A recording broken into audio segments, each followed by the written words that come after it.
terem organizado esta sessão.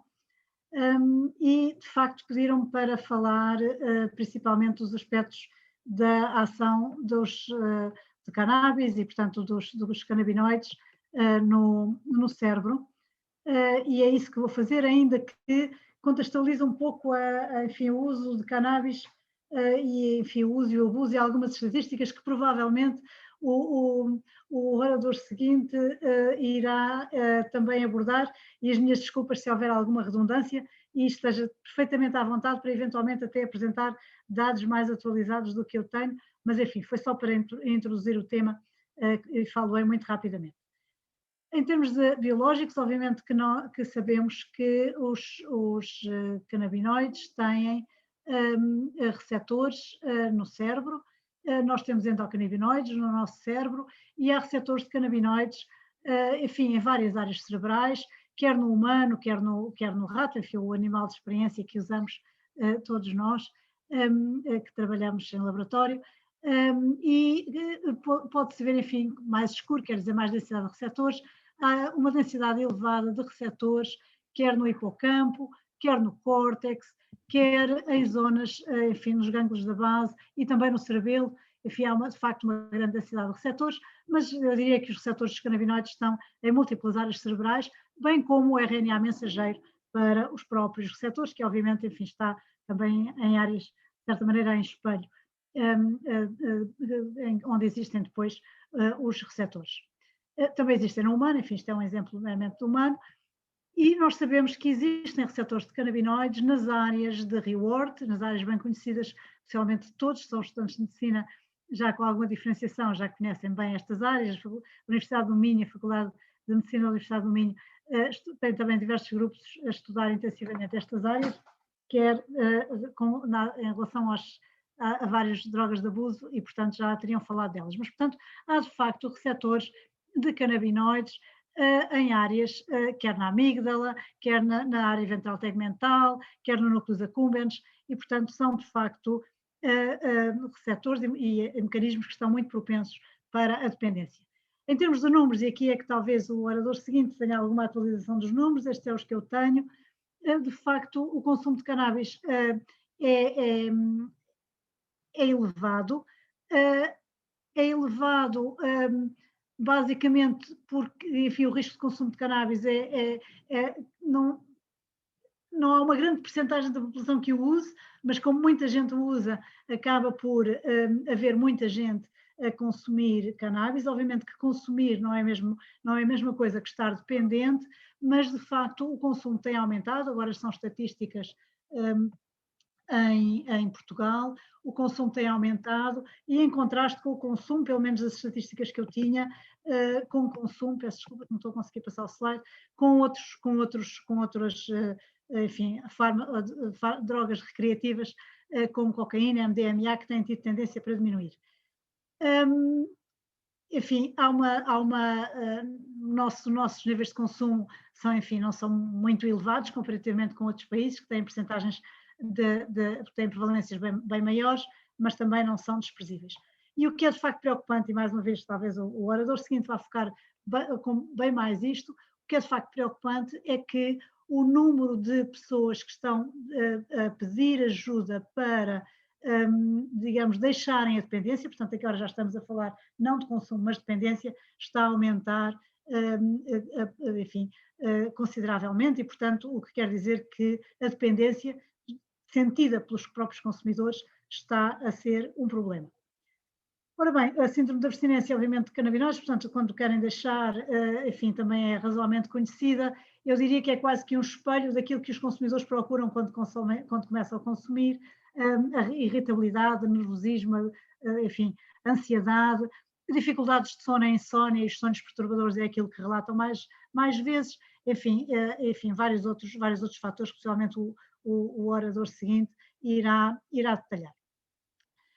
Obviamente que a questão é que os canabinoides, o seu consumo e a sua dependência é problemática e é bem real quando os indivíduos que estão dependentes querem deixar essa dependência, mas obviamente que os canabinoides também são possíveis alvos terapêuticos, desde já, enfim, em algumas situações graves, neuropediátricas, o síndrome de Dravet, enfim, canabinoides ou derivados, mais o canabidiol, mas enfim, muitas vezes misturado também com o próprio THC, e enfim, noutras situações de redução de espasticidade, enfim, dor, e em algumas outras situações, enfim, como antieméticos, obviamente têm uma eficácia muito duvidosa e há antieméticos muito mais, enfim, de muito mais fácil uso, portanto não é seguramente por aí que entrarão os canabinoides, mas no caso, de facto, da epilepsia refratária a outros fármacos, em alguns casos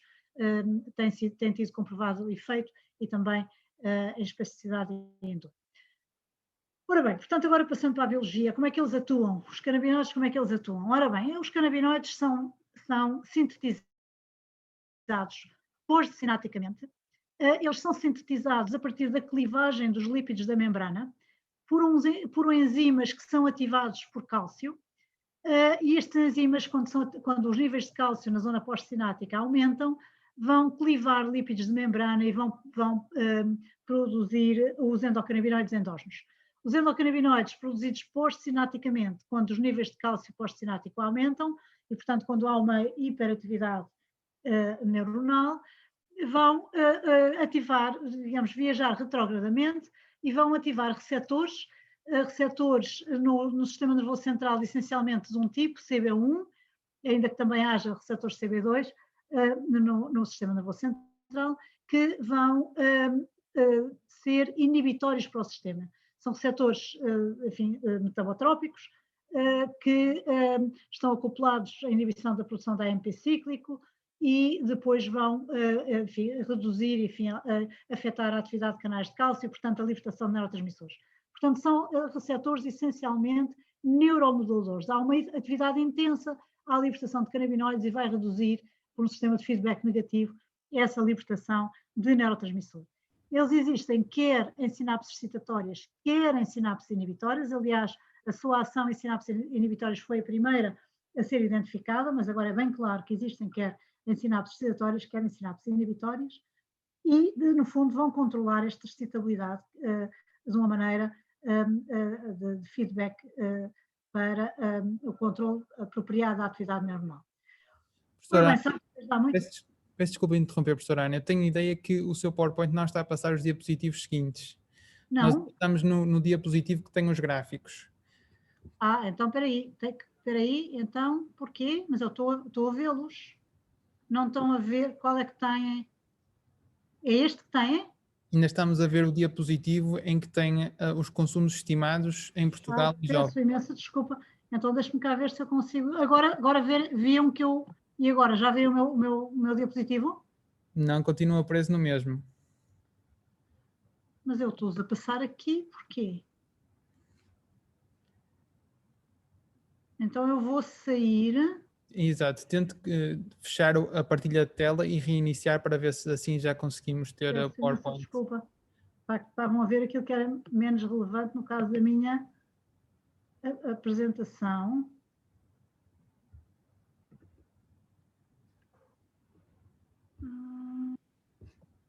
Ok, agora já não estou a compartilhar.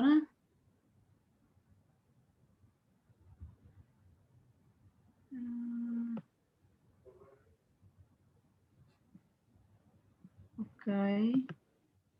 Agora vou abri-lo outra vez de novo.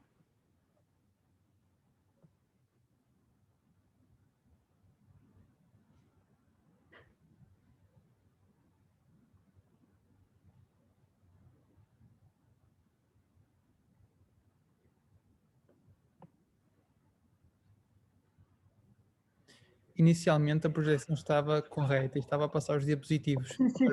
Pronto, agora já tenho a apresentação aberta de novo, estou agora só a procurar já o meu diapositivo que eu quero e, portanto, em princípio, se eu agora compartilhar a tela, devem ver o diapositivo que eu quero. Já estão a ver o meu diapositivo agora? Sim, já estamos. Ok, pronto. Muito obrigada por ter avisado, claro, não fazia nenhum sentido. E, portanto, eu estava exatamente neste, onde, enfim, esquematizei, é meramente um esquema daquilo que eu acabei de dizer, do modo de ação dos canabinoides a nível sinático. Passou agora ao diapositivo, passou? Ok. Desde há muito que se sabe que os canabinoides exógenos, quando ativamos receptores CB1, há uma inibição da atividade sináptica excitatória, é o que temos aqui, potenciais sinápticos excitatórios, restados de fatias de hipocampo, e a amplitude dos potenciais sinápticos diminui sempre que se ativam receptores. Neste ponto aqui, aplicou-se um agonista do receptor CB1, neste ponto, e há, de facto, uma inibição progressiva da atividade sináptica, que, obviamente, farmacologicamente ela é prevenida se antagonizarmos os receptores CB1, portanto, é uma ação via receptores de canabinoides inibitória da transmissão sináptica. Bem mais recentemente, olhámos para o que é que os canabinoides fazem a nível de conectividade cerebral, portanto, se eles modificam a atividade cerebral de uma maneira mais global. E o que temos aqui foi um estudo feito de conectividade cerebral, em que temos, enfim, são depois gráficos quantitativos, mas aqui a imagem, em que temos em animais de experiência, obviamente, o que acontece, há metabolismo celular, primeiro metabolismo celular, mais vermelho é uma atividade metabólica mais intensa, menos vermelho, menos intensa, num ratinho controle e num ratinho que estava sob a ação de canabinoides. Portanto, há uma inibição do metabolismo neuronal a vários níveis, a nível cortical e a nível do hipocampo é bastante evidente, e depois quando fomos olhar para... E agora passou? Passou. Para a conectividade entre as várias áreas, chegamos à conclusão que ela não está sempre diminuída. Há, de facto, diminuições de conectividade entre algumas áreas cerebrais. Azul, estas setas em azul querem dizer perca de conectividade, mas há aumento de conectividade noutras áreas cerebrais. E, portanto, nomeadamente, projeções sobre o hipocampo. Mas o que, digamos que o take-home message é que o consumo de canabinoides altera o metabolismo cerebral, altera a conectividade cerebral, a conectividade entre várias áreas cerebrais e, portanto, de alguma maneira está a condicionar um funcionamento normal do cérebro. Interessámos a saber o que é que os canabinoides fazem em termos de plasticidade sináptica, digamos aquela plasticidade sináptica medida como a capacidade de induzir potenciação de longo termo, LTP, Long Term Potentiation, em áreas cerebrais relevantes para, enfim, são áreas de estudo intensas para a plasticidade cerebral, no hipocampo, importantes para a memória, e fomos perguntar-nos o que é que, de facto, os canabinoides podem fazer a esta LTP, esta plasticidade cerebral. E o que temos aqui representado é, enfim, quando temos aqui potenciais sinápticos, quando estimulamos durante um breve período de tempo, intensamente, um grupo de sinapses, a amplitude dos potenciais sinápticos aumenta muito e depois diminui ligeiramente, mas ao fim de uma hora, depois desse breve período de estimulação intensa, a amplitude dos potenciais sinápticos está bastante mais elevada do que aquela que estava no início. E, portanto, é este fenómeno que se chama long-term potentiation, uma potenciação que dura durante muito tempo, pelo menos uma hora e até mais se estivermos a restar. Ora bem, o que acontece quando estas mesmas fatias de hipocampo estão na presença de um agonista de receptores de canabinoides? Não há de toda a LTP. Há um aumento da atividade inicial, igual ao anterior, mas depois não há uma capacidade de manter esse aumento da atividade sináptica de uma maneira mantida, porque ela decai logo muito mais rapidamente ao longo do tempo. Portanto, os canabinoides exógenos, quando exogenamente ativamos os receptores de canabinoides, temos uma prevenção praticamente completa, uma inibição praticamente completa da plasticidade sináptica, digamos, de um readout, de um processo inicial que acontece nas sinapses, que é, de certa maneira, uma porta inicial importante para que depois haja um processo de consolidação de informação e de formação de memórias. Nós sabemos, por outros estudos, obviamente, isso é bem conhecido da literatura, que todos os processos que impedem a plasticidade sináptica deste tipo, a nível do hipocampo, vão impedir, a retenção da informação e a memória. E, portanto, aqui este aspecto é bem claro.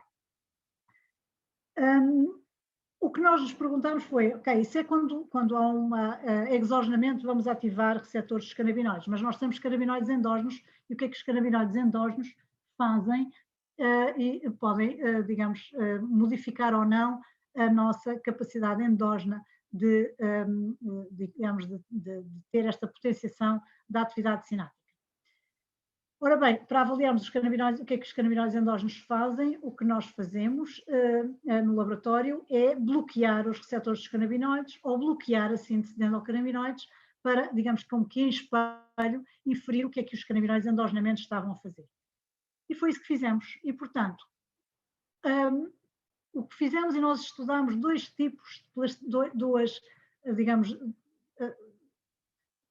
é sempre a mesma forma de plasticidade sináptica, Long Term Potentiation, LTP, mas num caso, num grupo de experiências, induzimos uma plasticidade sináptica fraca e noutro grupo de experiências induzimos uma plasticidade sináptica forte. Já lá vamos. Aqui é uma plasticidade sináptica fraca, induzimos, portanto, estimulamos a nossa preparação com um determinado tipo de padrão. Os potenciais sinápticos aumentaram rapidamente, como estávamos à espera, e depois, numa situação controle, decaíram para um valor cerca de 25%, portanto, um valor razoavelmente baixo, acima do valor controle, isto do valor pré-indução da plasticidade sináptica. Isto é aquilo que nós chamamos de um modelo de plasticidade sináptica fraca, em situação controle. Ora bem, o que é que aconteceu quando bloqueamos os receptores dos canabinoides, com o AM251, antagonista dos receptores dos canabinoides, ou com um outro, rimonabant, ou quando bloqueámos a síntese dos canabinoides. Portanto, quando evitámos a ação dos canabinoides, tivemos um nível maior de plasticidade sináptica para o mesmo tipo de estímulo que induzimos. Em vez de ter ficado ao fim de uma hora, os potenciais terem ficado cerca de 25% superior acima do seu período antes da indução da plasticidade, neste caso ficaram 50% acima do valor antes da indução da plasticidade. Portanto, quando bloqueamos os receptores dos canabinoides, ou bloqueamos a sua síntese, temos mais plasticidade, isto enfim, está de acordo com aquilo que tínhamos tido anteriormente com a ativação dos canabinoides exógenos, isto é, os endocannabinoides também estão a frenar a plasticidade. Se os bloquearmos, temos mais plasticidade. Ora bem, onde a situação foi francamente diferente, e portanto é o aspecto, enfim, que foi para nós surpreendente e que, enfim, fizemos muitos controles ao processo para nos convencermos a nós próprios que era assim, é que quando induzimos uma plasticidade sináptica em situação de controle forte, isto é, quando estimulamos, induzimos plasticidade com um padrão tal de estimulação que ao fim de uma hora as nossas sinapses estão com uma amplitude de 75% acima do valor antes dessa indução de plasticidade. Portanto, isto é a indução de plasticidade em situação de controle, uma plasticidade forte, robusta. Os endocannabinoides, quando impedimos a síntese de endocannabinoides ou quando bloqueamos os receptores dos canabinoides, temos uma LTP bem menor. E, portanto, o que é que nós podemos inferir daqui é que os endocannabinoides, nesta situação de plasticidade sináptica muito robusta, vão facilitar, vão promover a própria plasticidade. Se os bloquearmos, vamos ter menos plasticidade. Ora bem, isto enfim, foi de certa maneira surpreendente para nós. Como eu disse, fizemos vários protocolos para nos convencermos a nós próprios de que isto era assim, mas a mensagem final é que, de facto, os endocannabinoides endógenos têm um efeito duplo, digamos, bifásico na LTP, na plasticidade sináptica. Se nós, no fundo, eles são como que high-pass filters, eu não sei muito bem a tradução em português, isto é, eles inibem os sinais, portanto, evitam plasticidade de sinais razoavelmente irrelevantes e facilitam a plasticidade de sinais importantes, relevantes, fortes, robustos. O que é que isto nos faz lembrar? É que, de facto, nós no nosso processo, e agora, portanto, isto é os dados experimentais, data is data, mas em termos de interpretação dos dados, nós no nosso dia-a-dia, nós temos que filtrar muita coisa irrelevante e não vamos reter essa informação, mas é importante reter a informação que é relevante para os objetivos da existência dos humanos ou mesmo do animal. E os endocannabinoides estão de facto a fazer como que um filtro. O que é irrelevante nem sequer é potenciado e o que é relevante acaba por assumir uma determinada, magnitude que depois é processado para outras áreas cerebrais e, enfim, segue o seu caminho normal para o reforço das memórias. E de facto, nós, enfim, isto fez-nos lembrar que eventualmente os endocannabinoides poderão ter um papel muito importante na formação de memórias, e não só os endocannabinoides, os canabinoides exógenos, nós sabíamos já da literatura que perturbam de facto a memória, sabe-se isso em termos humanos, e fomos também avaliar um pouco se isso acontece nos animais, principalmente para podermos saber se isso pode ser prevenido de alguma maneira.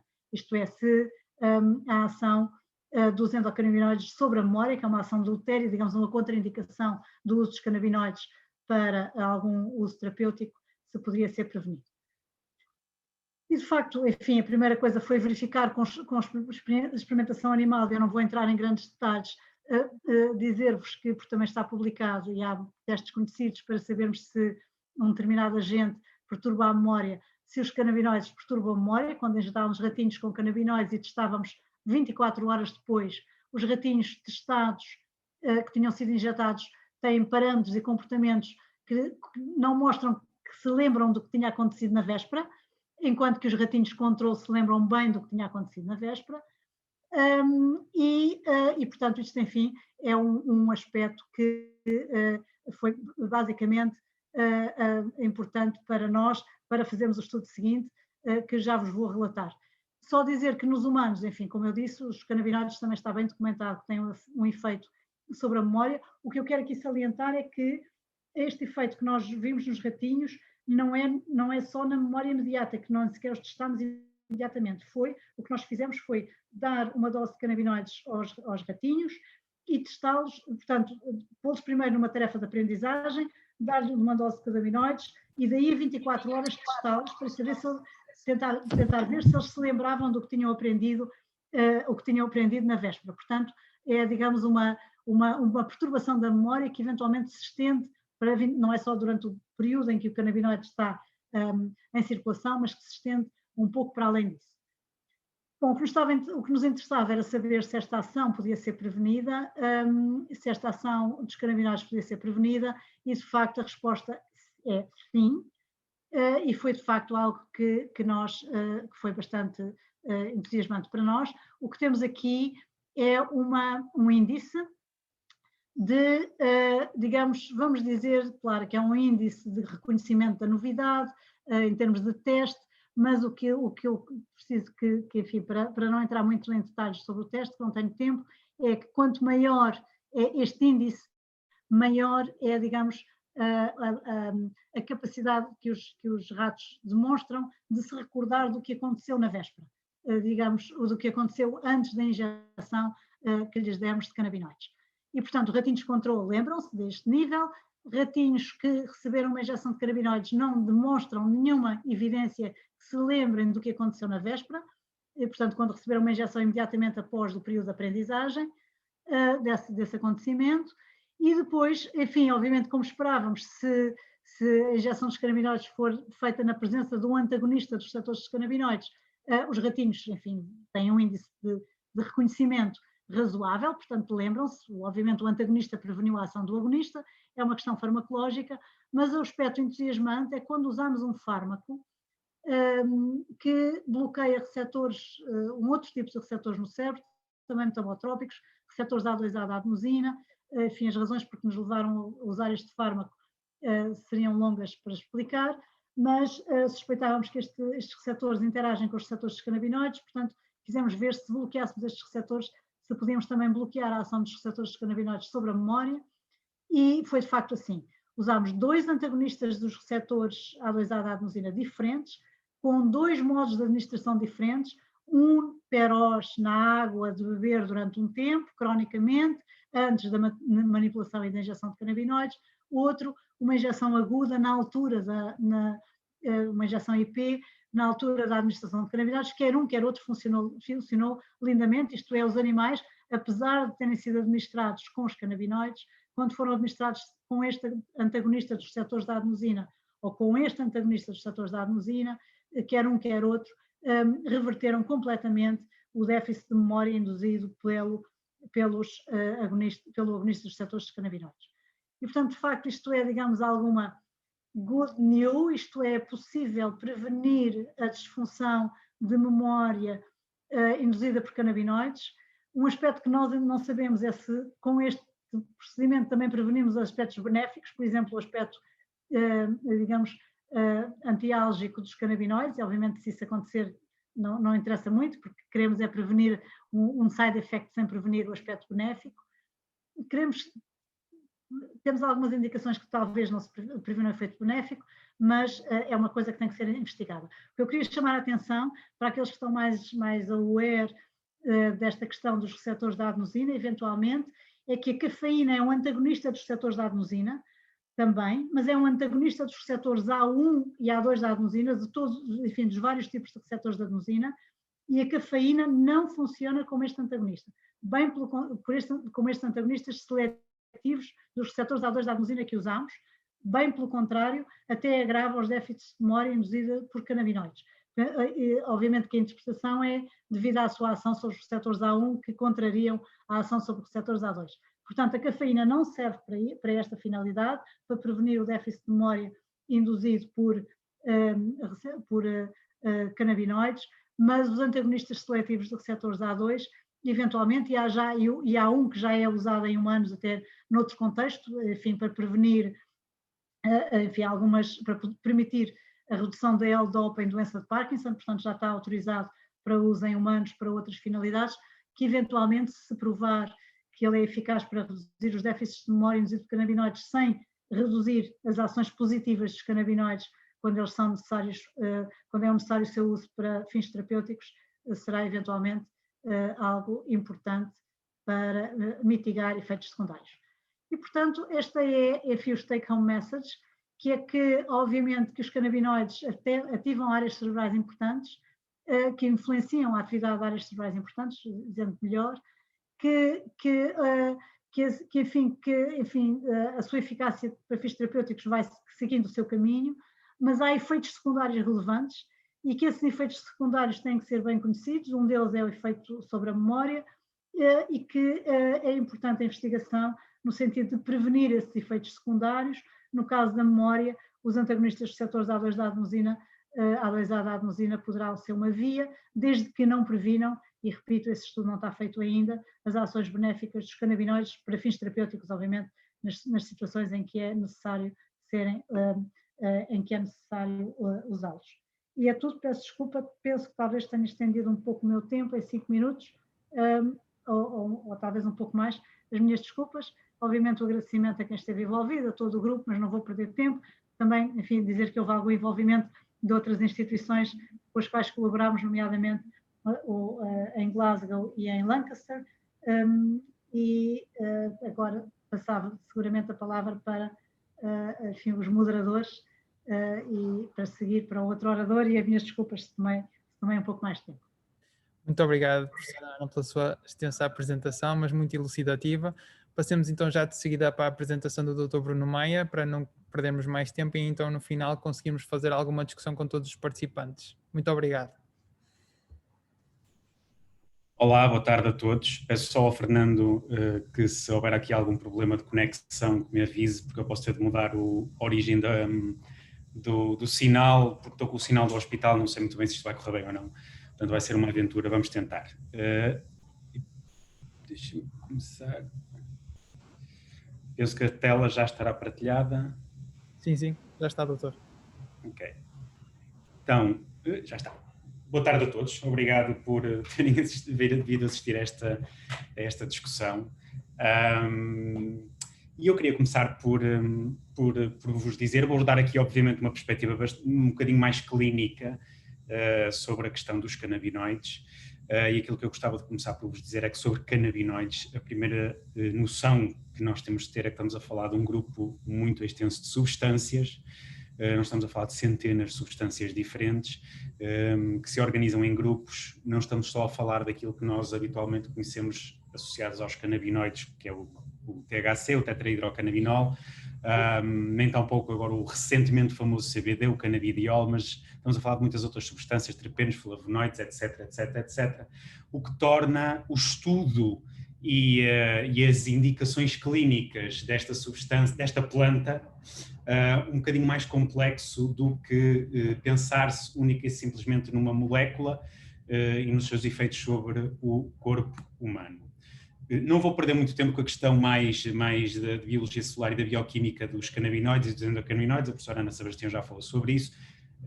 Como sabem, temos o sistema endocannabinoide, como ela própria falou, temos vários receptores. Os próprios canabinoides exógenos que nós administramos atuam no cérebro, sobretudo, mas também atuam a nível periférico em vários receptores e, portanto, têm diversas funções.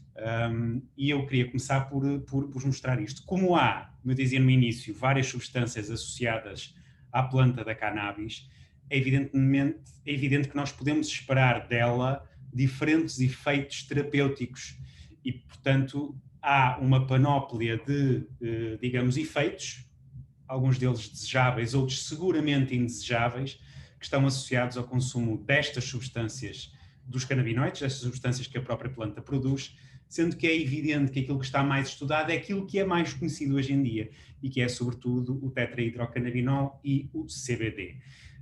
O tetrahidrocannabinol, o delta-9 tetrahidrocannabinol, é aquela substância que nós tradicionalmente associamos à cannabis, portanto é ele que será o responsável pela sensação de euforia associada ao consumo da cannabis, do relaxamento, o aumento do apetite, as alterações da percepção que provocam o consumo do tetrahidrocannabinol, etc.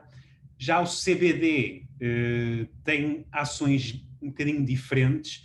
Ele está sobretudo, ele tem muito poucos efeitos psicoativos, ou seja, psicoestimulantes. Ele, no fundo, acaba por provocar uma diminuição da ansiedade quando consumido sem o THC, pode até ser indutor de sono.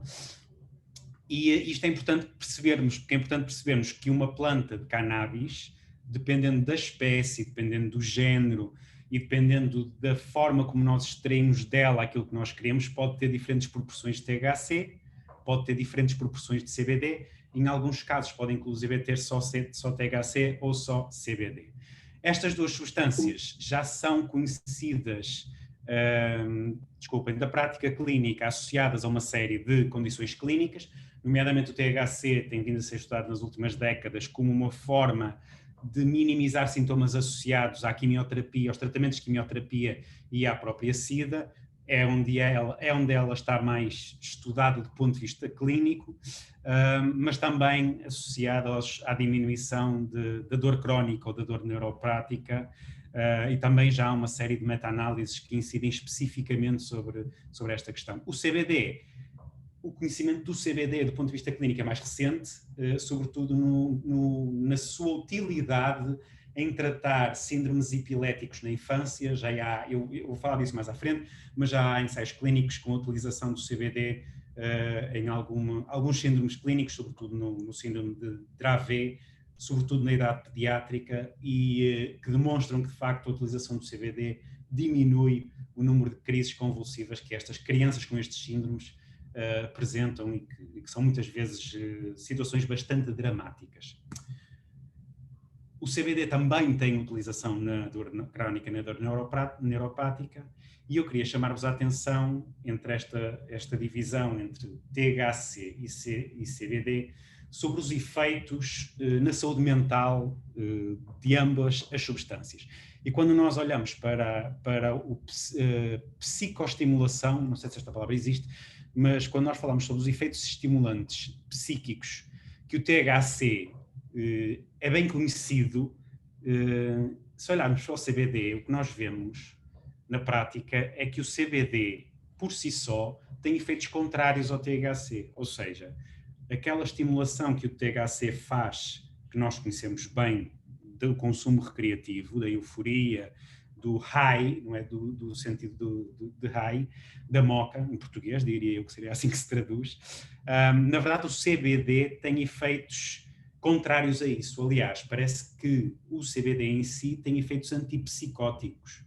E porquê é que isto é importante? É importante porque quando nós hoje em dia olhamos para aquilo que tem sido o consumo recreativo ilegal, e portanto o consumo através do mercado negro, que está muito associado ultimamente a episódios psicóticos nesses consumidores, na verdade aquilo que nós, quando tentamos perceber aquilo que as pessoas consomem através do mercado negro, descobrimos que são plantas geneticamente manipuladas para ter um muito elevado conteúdo de THC e para ter um conteúdo negligenciável de CBD. E essa é uma das razões apontadas, obviamente isto tem de ser estudado no futuro, mas é uma das razões apontadas para o facto de hoje em dia nós vermos tantos surtos psicóticos ou perturbações psicóticas associadas ao consumo de cannabis. É precisamente o facto de ela, no mercado negro, ser manipulada para ter um elevado teor de THC e um baixo teor de CBD, que tem uma função antipsicótica. Ora bem, nós na prática clínica podemos vir no futuro a ter várias formas de consumo da planta, como imaginam. É possível administrar a planta por várias vias, aquela que é mais conhecida é a inalatória, sendo que a inalatória, nós pensamos normalmente no fumo, mas o fumo, como imaginam, nem sequer é recomendado clinicamente, porque o fumo, por si só, emite uma série de produtos da combustão, para além dos canabinoides, que são tóxicos para os pulmões, e, portanto, o ideal é pensarmos na vaporização, e já hoje em dia uma série de mecanismos, de aparelhos que permitem a nebulização através da vaporização da cannabis, da planta da cannabis, mas existem outras formas de administração, nomeadamente a oral, através de produtos alimentares associados à cannabis, e inclusivamente há uma série de produtos hoje em dia transdérmicos, em que é possível aplicar na pele. Mais uma vez, não estão estudados do ponto de vista clínico. Como vocês sabem, a metabolização dos canabinoides faz-se através de várias vias, mas a via hepática é muito importante e, portanto, o facto de todos nós termos uma constituição enzimática do ponto de vista da metabolização hepática faz com que todos nós tenhamos respostas um tanto ou quanto diferentes àquilo que pode ser a resposta clínica à administração dos canabinoides. E depois ainda na prática clínica ainda há aqui um efeito que é fundamental nós conhecermos. Quando nós falamos em cannabis, pensamos na planta, mas é que nós hoje em dia já temos medicamentos, em Portugal não temos, espero que venhamos a ter em breve, já há medicamentos feitos a partir da planta da cannabis. O que é que isto quer dizer? Quer dizer que há medicamentos em que se isolam a substância da cannabis que nos interessa do ponto de vista clínico, como por exemplo é o caso do CBD, que diminui as crises convulsivas nos síndromes epiléticos das crianças. O que nós fazemos é excluirmos todas as outras substâncias e damos só CBD àquela criança através de um medicamento ou através de um extrato que é possível fazer, mesmo do ponto de vista doméstico, é possível fazer um extrato de CBD a partir da planta.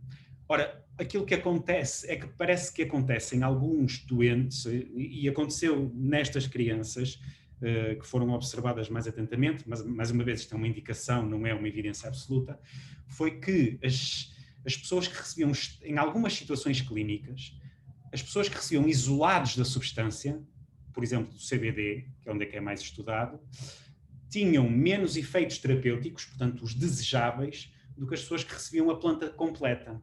Portanto, por exemplo, crianças a quem era dada um extrato da planta completa com CBD, THC, os terpenoides, os flavonoides, etc., parecia que respondiam melhor do que as crianças a quem era dado um extrato com só CBD. Isto é conhecido na farmacologia como o efeito entourage, e aquilo que se pensa, eu não tenho conhecimentos para isso, mas aquilo que se pensa é que, evidentemente, as outras substâncias que estão na planta parece que ajudam o CBD no seu efeito terapêutico, nomeadamente potenciando a sua interiorização através dos receptores, através das células, etc, etc. Portanto, isto também é um efeito clínico e farmacológico que deriva da farmacologia e que parece que pode ter alguma importância quando nós administramos ou a planta ou quando administramos única e exclusivamente um derivado que contém apenas a molécula e um ou outro excipiente. Ora bem, que estudos é que nós temos do ponto de vista clínico? Eu vou passar por isto muito rapidamente. Já vos falei disto, que é a utilização do CBD, do canabidiol, nos síndromes epiléticos infantis, e parece que não há grandes dúvidas de que há um efeito terapêutico na redução das crises convulsivas. Isto hoje em dia já está comercializado um medicamento com CBD nos Estados Unidos e há uma série de países que já utilizam de facto o óleo de CBD ou um extrato de CBD para administrar a estas crianças com efeitos clínicos que parece que neste momento não há grandes dúvidas que são positivos. Nós em Portugal temos uma forma de canabinoides que é o Sativex. O Sativex é um nabiximol, portanto, mais uma vez, é um isolado, neste caso, de duas substâncias, que é o THC e o CBD, em proporções iguais, de 1 para 1, e que está aprovado em Portugal para utilização no tratamento da espasticidade associada à esclerose múltipla, e está também aprovado em Portugal no tratamento da dor neuropática, da origem central, também nos doentes com esclerose múltipla. Obviamente, também há estudos hoje em dia que falam no tratamento, e parece que são estudos promissores, que falam no tratamento do síndrome de Tourette, sobretudo com THC. Trouxe-vos aqui uma meta-análise que já tem até, inclusive, há alguns anos, que fala sobre o tratamento da dor neuropática através da utilização de canabinoides, e aquilo que a Cochrane nos diz é que, apesar de haver uma baixa qualidade da evidência que foi considerada toda junta, parece que todos os estudos apontam para que de facto há uma melhoria clínica da dor neuropática com a utilização de canabinoides. Há hoje um grupo em Israel que está a estudar a utilização dos canabinoides em crianças autistas, e os resultados que eles têm publicados do ponto de vista clínico parece que de facto há uma melhoria significativa nos sintomas provocados pelo autismo, sobretudo os sintomas comportamentais nas crianças com autismo. E toda esta evidência, que eu só trouxe aqui uma pequena amostra, porque existe muito mais, existe também contra-evidência, isto é, evidência que não funciona, uma série de estudos que dizem parece que os poucos estudos que foram feitos, por exemplo, na doença de Parkinson, na doença de Huntington e mais numa série de doenças, parece que os canabinoides não são benéficos, aliás, podem em alguns casos até ser prejudiciais, mas com aquilo que nós sabemos hoje em dia, o Infarmed considerou uma série de indicações terapêuticas para a utilização da cannabis. Elas estão aí: espasticidade associada a lesões centrais, à esclerose múltipla, as náuseas e os vômitos resultado de tratamentos de quimioterapia e em doentes caquéticos e, portanto, que estão em cuidados paliativos, a dor neuropática e a dor crónica, aliás, a dor crónica associada a doenças neurológicas ou associada à dor oncológica, o síndrome de Tourette, a epilepsia, no caso dos síndromes das crianças, dos síndromes epiléticos das crianças, e eu esqueci-me de falar disso, mas também já é uma indicação muito conhecida há muito tempo, o glaucoma resistente à terapêutica, porque efetivamente parece que o THC baixa a pressão intraocular. Com tudo isto, nós em Portugal ainda não temos nenhuma substância aprovada pelo Infarmed, nenhuma substância canabinoide, ou nenhum canabinoide, mas parece que essa situação vai mudar no próximo mês. Portanto, o Infarmed decidiu aprovar apenas uma substância, não é uma substância, apenas um composto para utilização em algumas destas situações. Esse composto são flores secas da planta, portanto é a própria planta em si seca e colocada num frasquinho, na prática. Que planta é esta? Uma planta que tem um alto teor de THC, do tetrahidrocannabinol, e tem um teor de canabidiol de CBD desprezável. O que é que isto significa? Significa que vai ser, a partir do momento em que for comercializada no próximo mês, vai ser útil para os doentes que precisam de aumentar o seu apetite, diminuir as náuseas e os vômitos, poderá ser útil nos doentes com glaucoma resistente à terapêutica habitual, poderá ser útil no síndrome de Tourette, poderá ser útil na dor crónica, poderá ser útil em alguns doentes com espasticidade, não será seguramente útil para as crianças que têm síndromes epiléticos, e portanto espero que muito rapidamente haja uma empresa que submeta para a aprovação no Infarmed um óleo de CBD, porque estas crianças provavelmente beneficiam muito disso. Ora bem, ficando um bocadinho por aqui sobre a medicina, sobre a cannabis medicinal, não queria deixar de vos dizer uma série de palavras muito rápidas, em 4 ou 5 slides, sobre a cannabis recreativa, até porque foram vocês que me estimulam a fazê-lo através das perguntas que me enviaram. E a primeira coisa que é óbvio de se dizer é que quando falamos de cannabis falamos de uma planta que foi proibida. E foi proibida no século XX, porque até ao século XX a cannabis, a planta em si, era utilizada em todo o mundo, era utilizada em Portugal e foi utilizada durante o Estado Novo, inclusive para a produção de fibras, mas a proibição da cannabis é uma proibição que é do século XX. Foi proibida no século XX, já passo à frente, foi proibida numa campanha internacional chamada a Guerra às Drogas, que teve origem nos Estados Unidos, e que foi rapidamente estendida a todo o mundo. As instituições internacionais decidiram proibi-la, a ONU, a OMS, e classificá-la e tipificá-la como uma droga de abuso, juntamente com uma série de outras drogas. E essa proibição foi o que nos trouxe ao estado de conhecimento que nós temos hoje em relação à cannabis e ao sistema endocannabinoide, que é fraco. Do ponto de vista clínico, é ainda uma evidência fraca. Nós precisamos de estudar isto muito melhor para o futuro, para perceber quais são os reais benefícios para uma série de doentes, quais são os reais prejuízos e efeitos secundários para esses mesmos doentes ou para outros. E, portanto, a proibição proibiu-nos, de certa forma, também de estudar um bocadinho melhor os efeitos desta planta e, sobretudo, das substâncias que ela contém. E eu gostava de vos trazer aqui um gráfico que foi publicado em 2019 pela Comissão Global de Políticas sobre Drogas. É uma comissão que integra uma série de VIPs, no fundo. Portugal tem lá o Jorge Sampaio, mas o resto do mundo tem Bill Clinton, tem a ex-presidente da Suíça, tem mais uma série, o Kofi Annan, ex-presidente da ONU, mais uma série de ex-presidentes mundiais e líderes que tentam todos os anos construir produzir alguma forma de lobbying, digamos assim, político sobre políticas sobre droga para o resto do mundo. E aquilo que eles publicaram com base numa publicação prévia que saiu no The Lancet é isto, que é um gráfico sobre um cálculo dos danos causados pelas diferentes drogas a nível mundial. E eles, para o cálculo desses danos, utilizaram uma série de indicadores, danos para o próprio, não é? Em termos de mortalidade, dependência, perturbação da função mental, etc., mas também danos para a sociedade no global, nomeadamente crime, violência, tráfico, etc. E reparem bem, isto está do mais danoso, digamos assim, para o menos danoso. E reparem bem no que é que nós temos cá em cima, no cimo da tabela.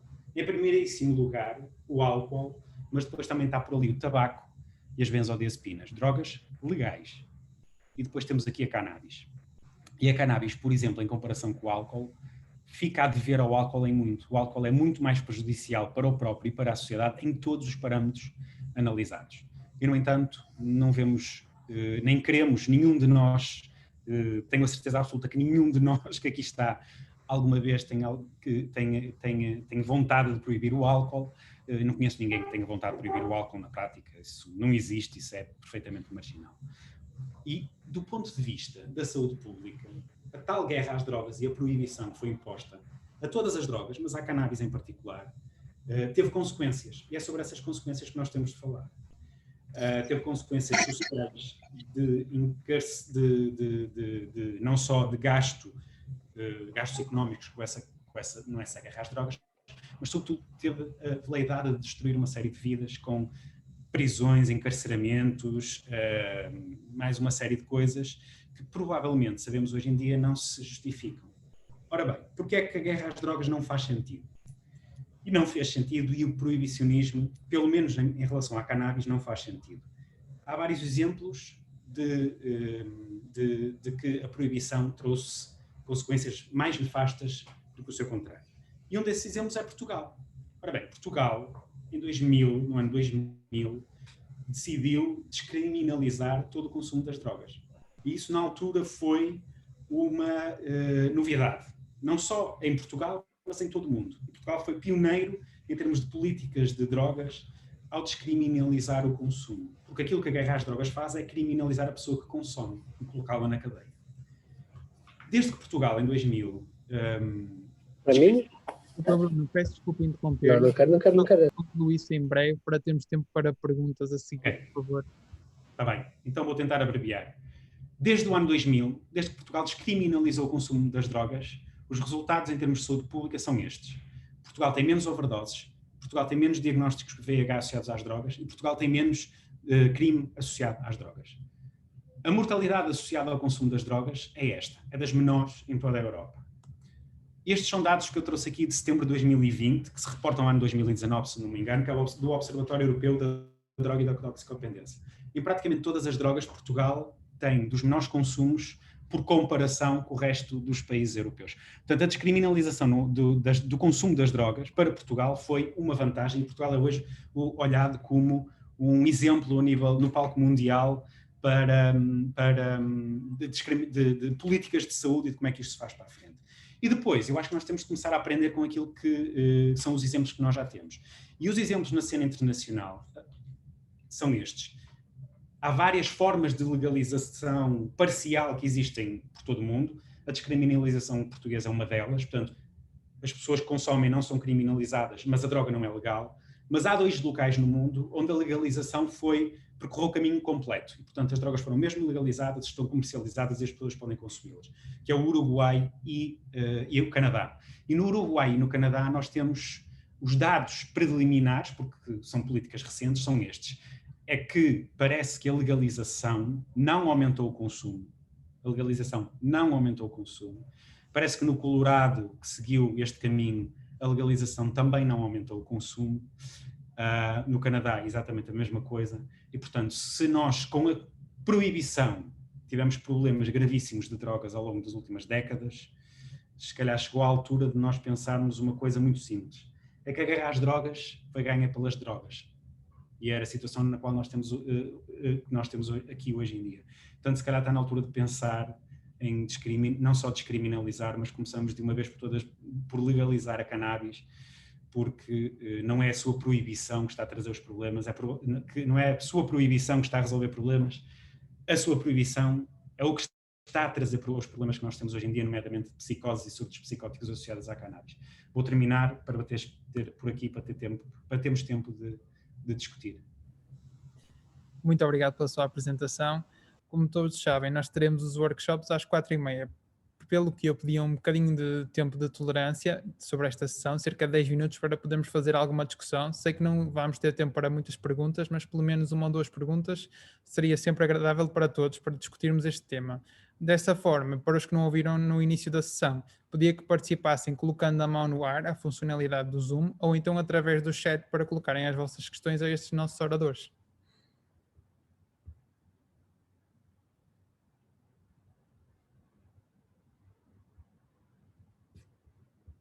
Temos então uma questão do António Cruz.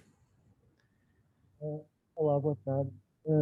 Antes de mais, obrigado aos 2 pessoas que tiram.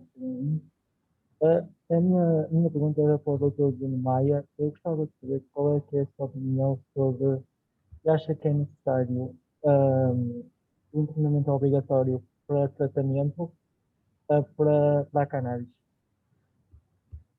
Se acha que resulta quando não é voluntário? Falaste em internamento obrigatório, foi isto?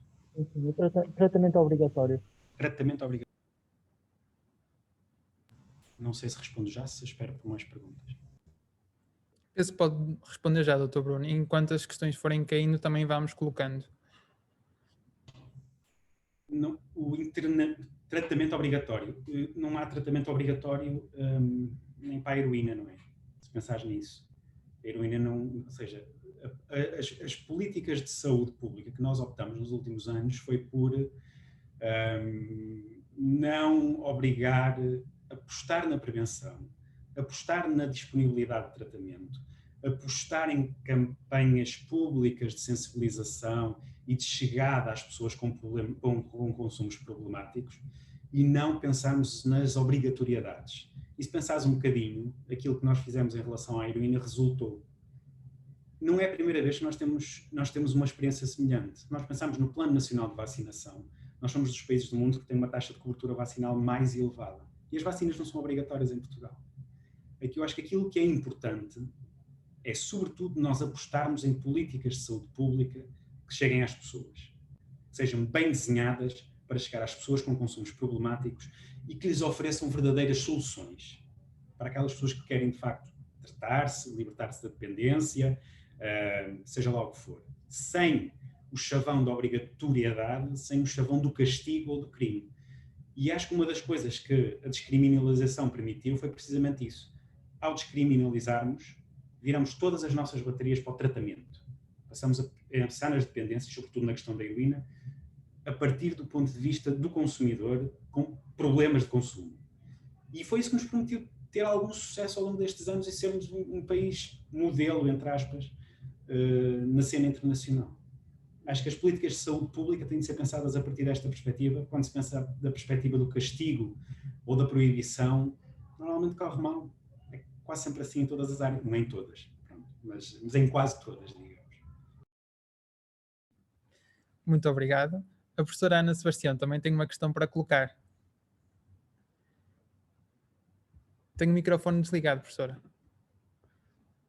Obviamente Portugal tem sido um exemplo e tem tido, de facto, uma política, a meu ver, muito correta neste assunto e, portanto, a descriminalização foi um passo absolutamente decisivo, nomeadamente até para as pessoas poderem assumir as suas dependências e poderem querer tratar-se, porque quando é crime, nem sequer muitas vezes se queriam correr o risco de ser acusadas de um crime.